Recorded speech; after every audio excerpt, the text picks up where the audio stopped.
중국 군부 숙청 사태, 장유샤 체포 경위부터 현재 상황까지 종합 분석. 안녕하세요. 이 글은 2026년 1월 28일 현재까지 알려진 최신 뉴스, 소문, 분석을 종합하여 작성된 것입니다. 주제는 시진핑, 슈진핑 주석의 측근이자 중국 중앙군사위원회 CMC 부주석인 장유샤, 장요가 체포된 배경, 과정, 그리고 그로 인한 군부의 반발과 쿠데타 소문, 현재 상황까지를 다룹니다. 이는 단순한 부패 숙청이 아닌 권력 투쟁과 군부 불안정의 신호로 보이며 글로벌 안보에도 영향을 미칠 수 있습니다. 내용은 시간 순으로 구성하되 각 부분에서 사실과 소문을 구분하여 설명하겠습니다. 특히 체포 과정에서의 총격전 사상자 수에 대한 확인 결과, 여러 소스에서 장유샤 측 수십 명과 시진핑 측 9명 정도의 사망자가 언급되지만 정확한 숫자는 확인되지 않고 대부분 20에서 30명 정도로 추정됩니다. 이는 정보 통제로 인해 불확실합니다. 1.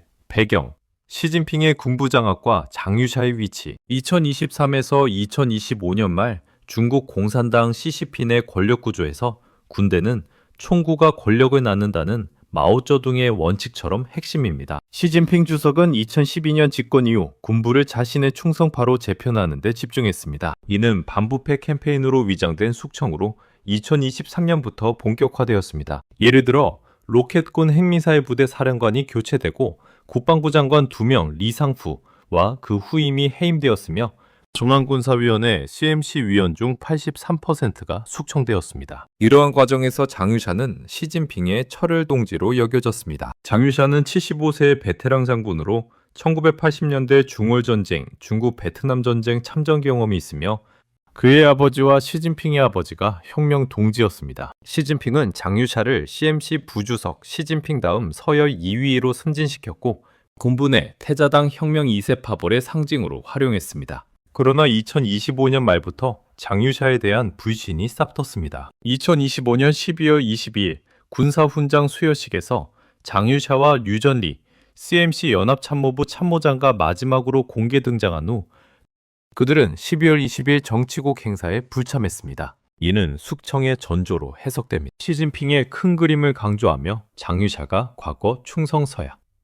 2025년 12월 11일 인민일보 기고문에서 시진핑을 20회 이상 찬양해도 불구하고 제거된 이유를 권력 세습 야심과 군부 반대파 제거로 분석합니다. 뉴스 출처도 시진핑의 군부 불신이 장유샤에게까지 미쳤다고 지적합니다. 워싱턴 타임스, 이는 시진핑이 군부를 총구 통제로 보아 전투 경험 많은 장군들을 정치규율 전문가로 교체한 결과입니다. 이러한 배경에서 장유샤의 위치는 단순한 군사지휘관이 아닌 시진핑의 군부 안정화 도구였으나 동시에 잠재적 위협으로 전환된 것으로 보입니다. 2025년 하반기 군부 내에서 장유샤를 둘러싼 소문이 돌기 시작했는데 그는 대만 침공 계획에 대한 비판적 의견을 내비쳤고 이는 시진핑의 통일전쟁 야심과 충돌했습니다. 또한 장유샤의 가족 네트워크, 자녀와 친인척과 해외 자산을 보유한 점이 부패 의혹의 뇌관이 되었습니다. 이 시기 군부 재편은 로켓공과 해군에서 집중되었으나 장유샤의 육군 배경이 그의 운명을 지연시켰습니다. 그러나 2025년 말 경제 불안정 인플레이션과 실업 증가로 군 예산이 삭감되면서 장유샤의 충성파가 불만을 표출하기 시작했습니다. 이는 체포 사건의 서곡으로 작용했습니다. 2000.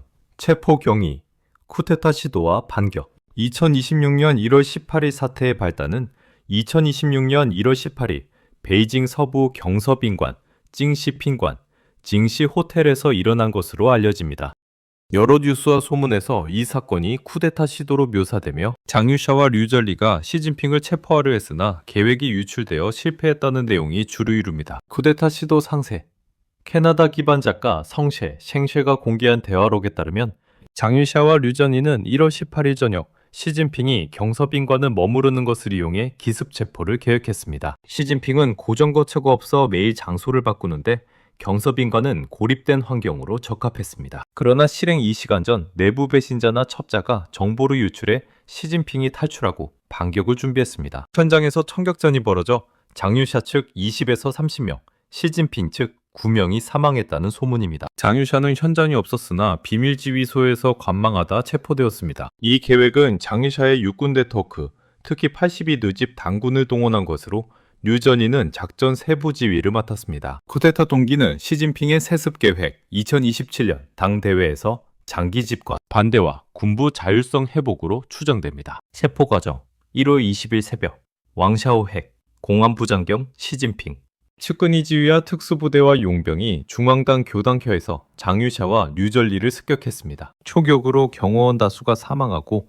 두 사람은 중상 입은 채 납치되었습니다. 이는 공산당 내 사우대 파괴하지 말라는 규칙을 위반한 테러 행위로 군부 반발을 촉발했습니다. 체포는 군 채널이 아닌 공안기율검사위원회 CCD를 통해 이뤄져 군의 굴욕으로 여겨집니다. 가족 장유샤의 자녀, 보좌관 등 17명도 동시에 체포되었으며 이는 성공 확신으로 가족 보호를 소홀히 한 결과라는 분석입니다. 이 총성을 코드급 내전의 시작으로 묘사하며 경서빈관 120시간 공백, 1월 1824일과 도로항공 통제를 강조합니다. 뉴스도 이 쿠데타 시도를 확인하며 장유샤가 대만 침공 반대파로 시진핑의 세습 계획에 저항했다고 보도합니다. 그러나 공식 발표는 부패와 군사위 주석 책임제 훼손으로만 언급합니다. 추가 소문, 장유샤가 미국의 핵 기밀을 유출했다는 의혹, WSJ 보도에 있으며 이는 체포 명분으로 활용되었습니다. 이는 시진핑의 국가 반역자 프레임으로 변호 불가능한 죄명입니다. 체포 당시 장유샤는 건강 문제, 심장질환으로 인해 저항이 약했으나 류전희는 무장저항의 시도에 부상을 입었습니다.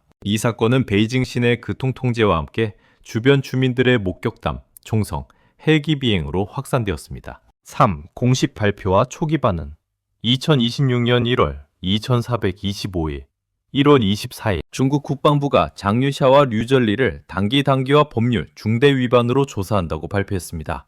이는 부패를 암시하나 인민해방군 보게펑군바오 사설은 군사위 주석 책임제, 심각 훼손으로 강경 비판했습니다. 이는 단순 부패가 아닌 반란 의혹을 시사합니다. 발표 직후 장유샤의 이름이 공식 사이트에서 반복 등장 삭제되며 블랙스크린 정치, 정보 통제 혼란을 드러냈습니다. 이 발표는 주말에 이뤄져 국내외 충격을 최소화하려 했으나 즉시 글로벌 미디어에서 시진핑의 군부 위기로 보도되었습니다. 국방부 대변인 우첸 우케는 기자회견에서 조사는 철저히 진행되며 군의 충성심을 강화할 것이라고 강조했으나 구체적 혐의는 공개되지 않았습니다. 이는 소문 확산을 부채질했습니다. 군부 반응 5대 정구 동부, 서부, 남부, 북부, 중부가 충성 서약 대신 침묵으로 응수했습니다. 중앙서부 정부는 소식조차 없고 동부는 형식적 발표만.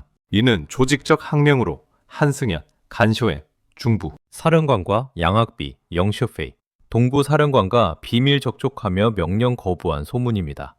구체적으로 동부정부 타이완 대응 주력은 1월 24일 훈련 중단을 발표하지 않았으나 내부 문건에서 조사 결과 대기 명목으로 작전 지연이 발생했습니다. 서부 전구인도 국견은 장유샤의 옛 부하들이 지휘하는 부대에서 무기 점검 거부 사례가 보고되었으며 이는 시진핑의 국경 강화 지시 위반입니다. 남부 정구 남중국해는 해군 요소가 강하게 반발, 류전희의 해군 배경으로 인해 함정 이동이 지연되었습니다. 북구 정구 러시아 국경은 상대적으로 조용하나 장유샤 추종 세력의 은밀한 모임이 포착되었습니다. 중구 정구 베이징 방위는 가장 민각, 한승연 사령관이 공개행사 불참으로 항명 의혹을 샀습니다. 장유샤 추종 세력 약 500명 이상 고위 장교는 체포 발표 직후 비밀 채널 위챗 암호 그룹로 연락하며 주석 보호 명목의 반대 운동을 논의했습니다. 이 중 일부는 가족 탈출을 시도하나 공안부에 의해 저지되었습니다. 시진핑의 대응 시진핑은 중난하이 대신 지하 요새 서산옥 천산로 이동하며 종말 열차, 비상피난 열차를 주 23회 가동했습니다. 이는 암살 공포를 반영하며 베이징 고속도로 검문과 항공 취소로 봉쇄를 강화했습니다. 뉴스러먼드는 이를 시진핑의 권위 강화로 봅니다. 추가로 시진핑은 1월 25일 CMC 긴급회의를 소집해 군충성 재교육을 지시, 이는 정치위원 확대와 감시 카메라 설치로 이어졌습니다. 왕샤오에게 공안부는 군부 내 1000명 이상을 감시 대상으로 지정, 전화 도청과 위치 추적이 강화되었습니다. 이 초기 반응은 군부 불안을 증폭시켜 일부 하급 장교들이 사직서를 제출하는 사태로 발전했습니다. 초기 반응은 국내 여론 통제에도 영향을 미쳤습니다. 웨이보와 더우인에서 장유샤 키워드가 차단되었으나 VPN 우회로 해외 소문이 유입되며 불만이 쌓였습니다. 경제적으로는 군산복합체 주식의 ABIC 5% 하락, 투자자 불안이 확대되었습니다. 4. 쿠데타 소문 확산과 군부 불복 2026년 1월 2527일 체포 후 장유샤 구출 소문이 퍼졌습니다. 1월 2627일 밤 우칭 지역에서 82집 집단 굴류전리 지휘인이 베이징으로 북미 진입 탱크 행렬 헤드라이트 꺼짐했다는 목격담입니다. 이는 시진핑의 군이동 금지 명령 위반으로 쿠데타 포위로 해석됩니다. 베이징 거리는 공포에 휩싸였고 검은 제복 특경대왕 샤오의 부대가 배치되었습니다. 이 소문은 해외 화교 커뮤니티에서 먼저 퍼졌으며 엑스포스트에서 베이징 내전 해시태그가 유행했습니다. 디지털 반란, 틱톡 등에서 청년 임무 해시태그로 암호 비디오 좌표 신호가 유포되며 검열 우회 동원이 이루어졌습니다. 이는 군내 반대파 침투를 증명합니다. 엑스포스트도 이 디지털 쿠데타를 언급합니다. 줄리안 구 구체적으로 82 집단군의 젊은 장교들이 소셜미디어로 충성, 재고, 메시지를 암호화해 전파,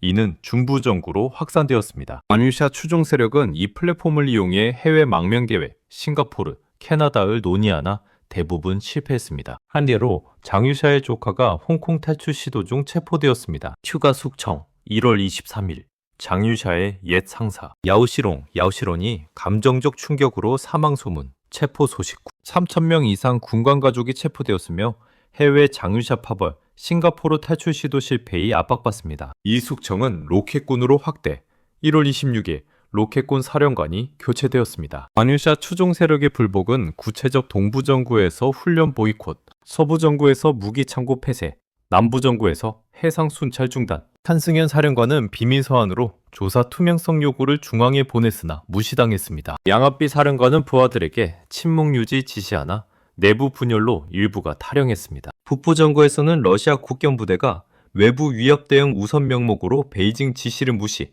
이는 시진핑의 대러 협력 정책에 반합니다. 중구정구는 가장 강경, 1월 27일 베이징 주변 부대가 비상훈련 명목으로 이동, 이는 쿠데타 시도로 의심받았습니다. 권력 분열 중 나나이 시진핑파와 당장로 왕자파, 후진타오, 주룽지 등로 분열. 장로들은 의사조정 기구를 통해 시진핑 규탄하나 무시당합니다. 이는 두 중앙구조로 지휘마비를 초래합니다. 장유샤 추종 세력은 이 분열을 이용 장로파와 연대 시도하나 공안부 감시로 제한되었습니다. 예를 들어 후진타오의 예측군이 장유샤 가족과 접촉했으나 체포되었습니다. 뉴스가디언은 이를 권력 투쟁으로, 포린포리시는 자기 식인 숙청으로 분석합니다. 이 기간 군부 불복은 경제에도 파급, 군 예산 재배분 지연으로 공급망 혼란이 발생했습니다. 사회적으로는 베이징 주민들의 불안 증가, 식료품 사재기 현상이 나타났습니다. 국제적으로는 미국 국무부가 중국 내부 안정 주시 성명을 발표, 타이완은 국방 경계 수준을 높였습니다. 쿠데타 소문은 1월 27일 절정에 달해 베이징 시내에서 헬기 비행과 군용 차량 이동이 목격되었습니다. 장유샤 추종 세력의 핵심은 82 집단군과 31 집단군으로 이들은 구출작전 코드명으로 훈련을 위장했습니다. 그러나 시진핑의 특경대가 선제 배치되어 실패했습니다. 이 과정에서 50명 이상의 장교가 체포되었으며 일부는 자살 소문이 돌았습니다. 군부 내 분위기는 공포와 배신감으로 가득, 젊은 장교들이 시대 변화를 논의하는 지하 모임이 증가했습니다. 5. 현재 상황, 군부 위기와 글로벌 파장. 2026년 1월 28일 기준 현재 1월 28일 1001b15 AM EST 조사는 진행 중이며 CMC 취석중 5석 공석, 시진핑과 장성민만 남음이 되었습니다. 군부는 불안정 정치 이념 교육 시 진핑 연설 암기로 실전 준비 소홀, 부패 악순환이 반복되고 있습니다. 대만 침공 2027 목표 지연 가능성 높아 타이완 국방장관은 비정상 인사변동 주시 중입니다. 본부 약점 노출, 실전 경험 부족. 1979년 중월전쟁 후 대규모 전쟁 없음, 우크라이나 전쟁, 교훈처럼 정치 통제 취약이 드러났습니다. 주식시장 하락군산 복합체 대폭락, 자본 도피가 발생했습니다. 장유샤 추종 세력의 현재 동향은 은밀합니다. 1월 28일 새벽 동구정구에서 충성 재서약 행사가 열렸으나 참석률 70% 미만으로 불복이 지속됩니다. 서부정구에서는 인도 국경구가 자율작전을 선언, 중앙 지시를 무시하고 현지 훈련을 강화했습니다. 남부정구 해군은 남중국해 순찰을 재개하나 류전이 부재로 지휘 혼란이 발생, 필리핀과의 마찰이 증가했습니다. 북부정구는 러시아와의 합동훈련을 취소, 장유샤파가 외교 재고를 주장합니다. 중구정구는 베이징 방위 임무를 유지하나 내부 감시로 효율 저하가 일어났습니다. 한승현 사령관은 여전히 감시 중이며 그의 부하 200명이 재배치되었습니다. 양압비 사령관은 공개적으로 당 지도 준수 성명을 냈으나 소문으로는 비밀회의에서 장유샤 구출을 논의했습니다. 전체적으로 장유샤 추종 세력은 약 20%의 군력을 장악하나 분산되어 효과적 반란 어려움이 있습니다. 최근 소문으로는 해외 미국, 호주 망명 시도가 10건 이상, 일부 성공했습니다. 근내 젊은 세대 90년대생 장교는 이 사태를 개혁 기회로 보고 소셜미디어에서 익명 토론이 활발합니다. 장유샤파의 실제 쿠데타 가능성은 낮습니다. 왜냐하면 군부 분산과 공안부의 철저한 감시로 대규모 동원이 어렵기 때문입니다. 그러나 불만이 쌓이면 소규모 반란일 지역 부대 항명이 발생할 위험이 있습니다. 이는 시진핑의 분통제 약점을 노출합니다. 글로벌 영향, 미중 소통 공백, 유전리 부재로 핵 유출 의혹으로 긴장 고조가 일어났습니다. 푸틴, 하메네이 등 악의 축 동맹국 불안이 커졌습니다. 렉스포스트처럼 중국 혼란 소문 확산이 이어졌습니다. 미국은 펜타곤에서 중국 군부 동향 모니터링 팀을 강화, 타이완은 미사일 배치 증가를 했습니다. 러시아는 국경부대 증강을 실시했습니다. 북한은 중국 지지 성명이나 내부 불안이 나타났습니다. 유럽, 프랑스, 독일은 중국 투자 재고를 검토합니다. 아시아, 인도, 일본은 군사협력 강화에 나섰습니다. 경제적으로는 글로벌 공급망 영향, 반도체와 히토류 가격 상승이 발생했습니다. 시진핑의 딜레마, 불신으로 숙청 반복하나. 군 지지 없인 권력 유지 어려움이 있습니다. 소문, 시진핑 가족 어머니 누나 공포로 퇴진 압박이 가중됩니다. 그러나 2025년 당대회 전 군 재편군 당조직 선거 규정 발표로 4연임 포석을 두었습니다. 현재 시진핑은 왕샤오액을 통해 군부내 청소 작전을 확대, 1월 28일 추가 500명 조사 발표 가능성이 있습니다. 그러나 이는 역풍으로 군부 사기 저하와 탈영 증가 1일 100건 이상을 초래합니다. 장유샤 추종 세력의 최신 동향으로는 1월 28일 오전 상하이 근교에서 비밀 모임이 포착, 새 리더십 논의가 이뤄졌습니다. 이는 소규모이나 확산 잠재력이 있습니다. 시진핑의 딜레마는 숙청으로 권력을 강화하나 군부 신뢰 상실로 체제 불안정이 심화된다는 점입니다. 만약 쿠데타 시도가 재발하면 시진핑은 공안에 의존할 수밖에 없으나 이는 군의 반발을 더 키웁니다. 장기적으로 시진핑은 군 현대화, 인공지능 무기 도입을 통해 충성파를 육성하나 현재는 과도기적 위기입니다. 이 상황을 시진핑의 큰 전쟁은 대만 아닌 군 내부로 요약합니다. 전체적으로 이는 CCP 체제 붕괴 신호일 수 있으나 정보 통제로 실체 불투명합니다.